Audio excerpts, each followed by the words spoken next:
ಜನಪರ ನ್ಯಾಯಪರ.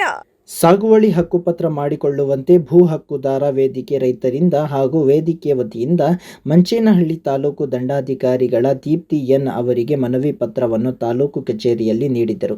30-40 ವರ್ಷಗಳಿಂದ ಬಗರ್ ಹುಕುಂ ನಮೂನೆ 53-57 ಅರ್ಜಿಗಳನ್ನು ಹಾಕಿದ್ರು.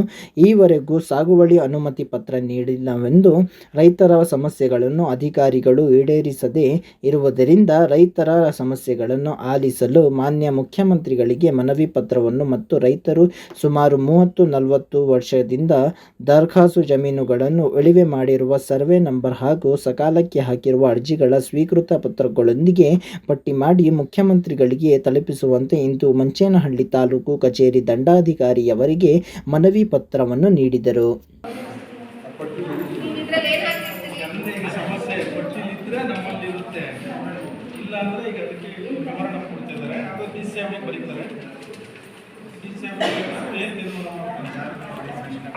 ಇಲ್ಲ ನೀವು ಲಿಸ್ಟೇ ಕೊಡ್ತೀರಾ ಇವಾಗ ಇದನ್ನ ಬರೀ ಕಳಿಸಿದ್ರೆ ನೋಡ್ರಿ ಅವ್ರು ಮತ್ತೆ ಹಿಂಗೆ ಅಂತ ಹೇಳಿ ಕಳ್ತಾರೆ.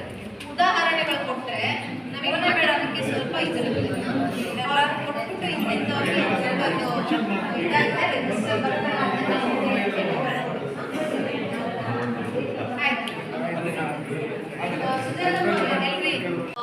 ಅವ್ರಿಗೆ ಬೇರೆ ಏನಾದರೂ ಪರಿಹಾರ ಇದೆಯಾ, ಇದಕ್ಕೆ ಏನು ಈ ಸಮಸ್ಯೆಗೆ ಪರಿಹಾರ ಏನು ಅಂತ ಕೂಡ ಅವರಲ್ಲೇ ಕೇಳಬೇಕಾಗುತ್ತೆ. ಮತ್ತು ಇನ್ನು 2-3 ಹೀಗೆ ಏನಕ್ಕೆ ಬೆಲೆ ಆಗಿದೆ ಅಂತ ಒಬ್ಬರು ಸಮಸ್ಯೆ ಹೇಳಿದ್ರು. ಅದಕ್ಕೂ ನಮ್ಮ ಕಚೇರಿಯಲ್ಲಿ ಮಾಹಿತಿ ಇದ್ದಲ್ಲಿ ಅದನ್ನು ಒದಗಿಸಿ ಕೊಡ್ತೀವಿ. ಇನ್ನು ಇಬ್ಬರು ಹೀಗೇ ಸಾಗುವಳಿ ಆಲ್ರೆಡಿ ಬಂದಿದೆ, ಬಟ್ ಅದು ನೆಕ್ಸ್ಟ್ ಕಮಿಟಿಯಲ್ಲಿ ಇಡಬೇಕಾಗುತ್ತೆ. ಆ ಕಮಿಟಿಗೆ ನಾವು ಒಂದು ಹಿಯರಿಂಗ್ ನಮ್ಮ MLA ಸಾಹೇಬರು ಒಂದು ಹಿಯರಿಂಗ್ ಡೇಟ್ ಕೊಟ್ಟರೆ ಅದರಲ್ಲಿಟ್ಟರೆ ಅವ್ರದ್ದು ಕೂಡ ಪರಿಹಾರ ಆಗುತ್ತೆ. ಹೀಗೆ ಇಂದು ನಮ್ಮ ಮಂಚೇನಹಳ್ಳಿ ತಾಲೂಕಿನಲ್ಲಿ ಕರ್ನಾಟಕ ಭೂ ಹಕ್ಕುದಾರರ ವೇದಿಕೆಯವರ ಪರವಾಗಿ ಇಷ್ಟೊಂದು ಜನ ಬಂದು ಅವ್ರ ಸಮಸ್ಯೆ ಹೇಳ್ಕೊಳ್ಳೋದಕ್ಕೆ ನಮ್ಮ ಕಡೆಯಿಂದ ಎಷ್ಟಾಗುತ್ತೋ ತದಮಟ್ಟಿಗೆ ಕಾನೂನು ಚೌಕಟ್ಟಿನಲ್ಲಿ ಎಷ್ಟು ಪರಿಹಾರ ಕೊಡೋಕ್ಕಾಗುತ್ತೋ ಅಷ್ಟು ಮಾಡಿ ಅವ್ರಿಗೆ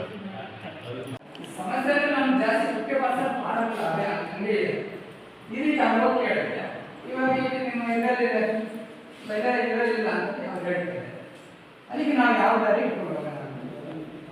ನೋಡಿ ನಮ್ಮ ವಹಿಯಲ್ಲಿ ಏನು ವಹಿ ಅಂತೀವಿ ಅದನ್ನ ಅದೇ 53 ವಹಿ ಅಂತ ಒಂದಿರುತ್ತೆ.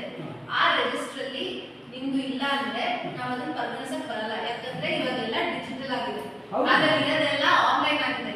ಹಂಗೂ ಈ ಪುಸ್ತಕದಲ್ಲಿ ಇದೆ, ಅದನ್ನ ಬಿಟ್ಟು ಆನ್ಲೈನ್ ಆಗಿದೆ ಅಂದರೆ ನಾವು ಅಟ್ಲೀಸ್ಟ್ ಏನೋ ಮಾಡಿಸಿ ಅದನ್ನ ಆನ್ಲೈನ್ ತರಿಸ್ಬೋದು. ಬಟ್ ಆ ಬುಕ್ಕಲ್ಲೇ ಇಲ್ಲ ಅಂದರೆ ನಾವೇನು ಮಾಡೋಣ? ಬಟ್ ನಮ್ಗೆ ಯಾಕೆ ಕೊಟ್ಟು ಮೇಡಮ್ ಕರೆಕ್ಟ್ ಮಾಡ್ಕೊಟ್ಟಿದ್ದೀವಿ. ಅಲ್ಲ ಒರಿಜಿನಲ್ ಅಲ್ಲ, ಎಲ್ಲರೂ ಜೆರಾಕ್ಸ್ ತೋರಿಸ್ತಿದ್ದೀರಿ. ಜೆರಾಕ್ಸ್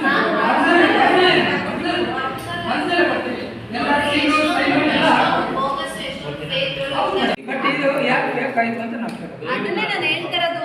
ಈಗ ನೋಡ್ರಿ, ಆ ಇಸ್ವಿಯಲ್ಲಿ ನಾವು ಇರ್ಲಿಲ್ಲ, ಸರಿನಾ? ಇದು ನೀವು ರಿಜಿಸ್ಟರ್ ಯಾಕೆ ಬಂದಿದೆ ಅನ್ನೋದಕ್ಕೆ ನನಗೆ ಇವಾಗ ಕೂಡ ಇಲ್ಲ. ಇವಾಗ ಪರಿಹಾರದ ಬಗ್ಗೆ ಮಾತಾಡೋಣ. ಹೀಗೆಲ್ಲ ಆಗಿದೆ ಅಂತ ಬೇಕಂದ್ರೆ ನಮ್ಮ ಕಚೇರಿಯಿಂದ ಒಂದು ಪತ್ರ ಮೇಲಧಿಕಾರಿಗಳು ಕಳಿಸ್ತೇವೆ. ಇನ್ನೊಂದು ಸೆಕೆಂಡ್ ಪಾಯಿಂಟ್, ಈ ತರ ಒಂದು ಸೀಲು ಸೈನ್ ಅದು ಬೇಕು ಇರಬಹುದು ಅಂತ ಹೇಳ್ತಾರೆ.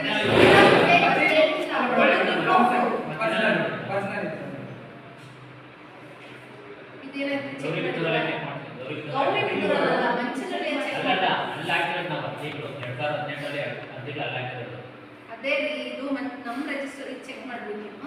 ಚೆಕ್ ಮಾಡಿಸಿಲ್ಲ ಇಲ್ಲ ಪಿಂಕ್ ಚೆಕ್ ಮಾಡಿಸಿದ್ದೀರಾ? ಇದರಲ್ಲಿ ಇದೇ ಇಲ್ಲಲ್ರಿ, ಸ್ಟ್ಯಾಂಪ್ ಇಲ್ಲ ಇದು ಇದರಲ್ಲಿ. ಮತ್ತೆ ಇವ್ರದ್ದು ಸೈನ್ ಇಲ್ಲ.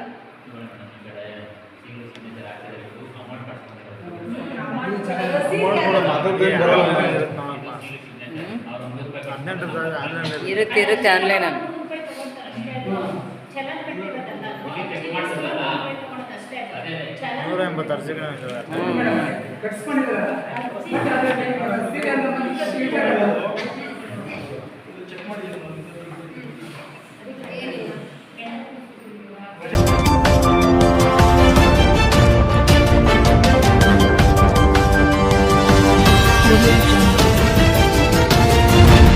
ತುಮಕೂರು ಫಸ್ಟ್ ಕ್ರೈಮ್ ನ್ಯೂಸ್, ಜನಪರ ನ್ಯಾಯಪರ.